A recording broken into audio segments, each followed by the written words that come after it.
Chapter जो है यह तीसरा है और इसमें जो है हम लोग परीक्षा के विषय में पढ़ेंगे।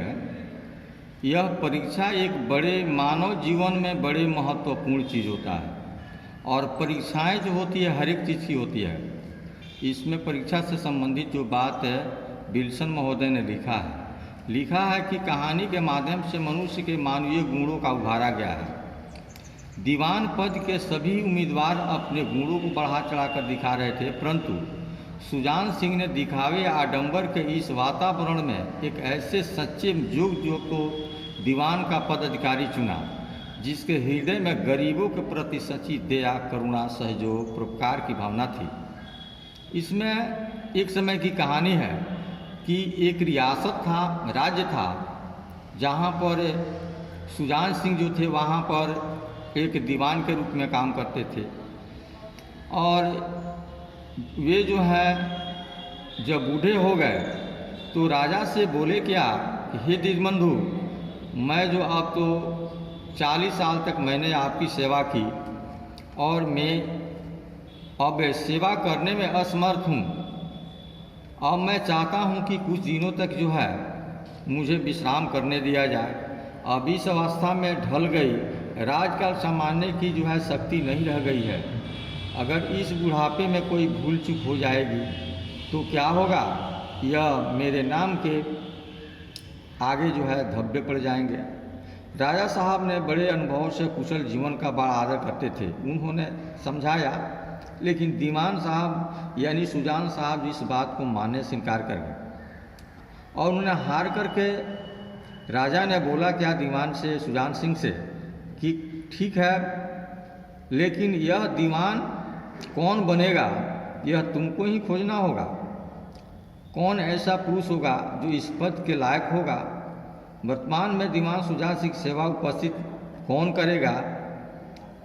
तो इन्होंने सोचा क्या कि ठीक है, मैं जब इससे विश्राम लेना चाहता हूँ तो मैं दीवान के पद पर ऐसे हिष्ट पुष्ट और बुद्धिमान व्यक्ति को मैं इस पर आसन करके ही मैं अपने पद को छोड़ूंगा।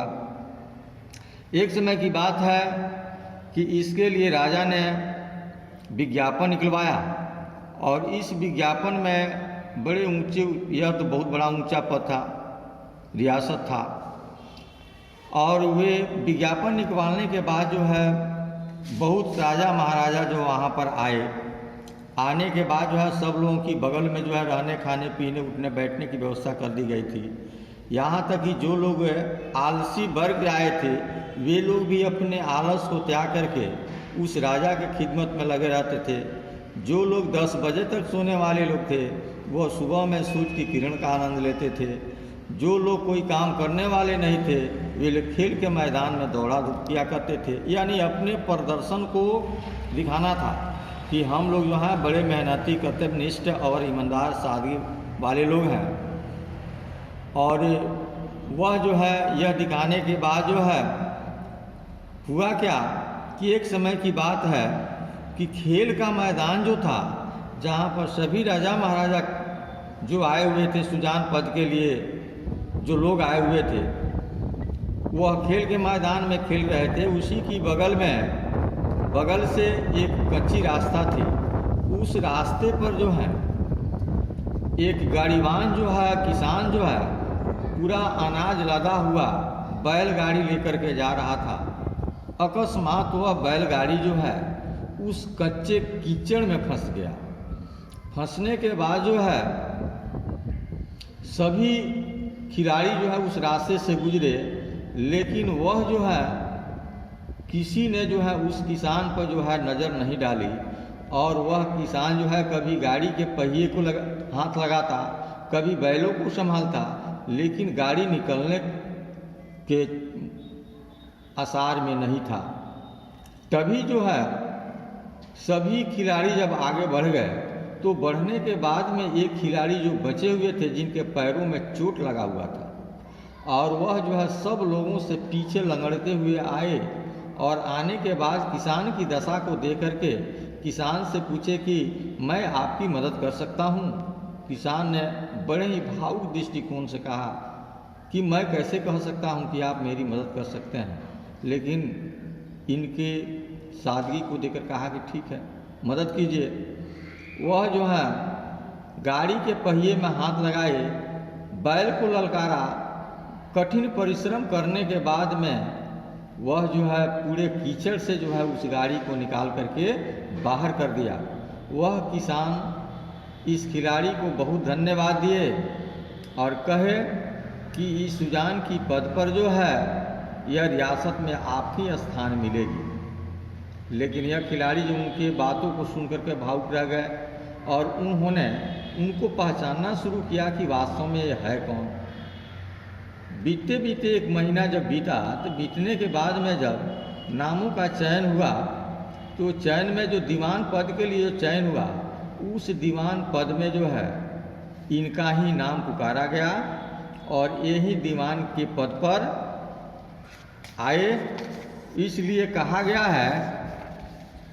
है इसमें कि आदमी का परिश्रम जो होता है, योग्यता जो होता है, कभी नष्ट नहीं होता और वह अगर प्रयास करता है और उसके लायक बनता है तो वास्तव में वह एक न एक दिन जो है अपनी मंजिल को निश्चित रूप से प्राप्त कर लेता है। लेकिन मनुष्य के अंदर उदारता होनी चाहिए, गरीबों के प्रति दयाशीलता होनी चाहिए। अगर वह धोखेबाज है, दया और धर्म के मार्ग से अपने आप को अलग हटा लेता है, तो वैसे अवधि में जो है वह किसी भी शर्त पर अपने मंजिल को प्राप्त नहीं कर सकता है। अंतिम समय में इनकी उम्मीदवारी चुनी गई और उस उम्मीदवारी में जब इनका नाम को पुकारा गया पंडित जानकीनाथ, तो सभी लोग चकित हो गए। चूँकि इनके अंदर सादगी थी, ईमानदारी थी और वे गरीबों की सेवा करने के इच्छुक थे। राजा ने बोला क्या कि यही हमारे यह रियासत का दीवान होंगे और वह रहे पंडित जानकीनाथ, जिनका कहानी जो है प्रेमचंद्र ने बड़े ही सुंदर शब्दों में सजाया है, लिखा है। बच्चों, आज यह चैप्टर जो समाप्त हुआ इसमें बहुत सारे मुहावरा है, मुहावरा को तो याद करना ही होगा और इसमें बहुत सारे प्रश्न भी हैं, प्रश्न बना कर के लाना होगा। जैसे ही विद्यालय खुलेगा उसमें जो है यह प्रश्न उत्तर जो है चेक की जाएगी। धन्यवाद।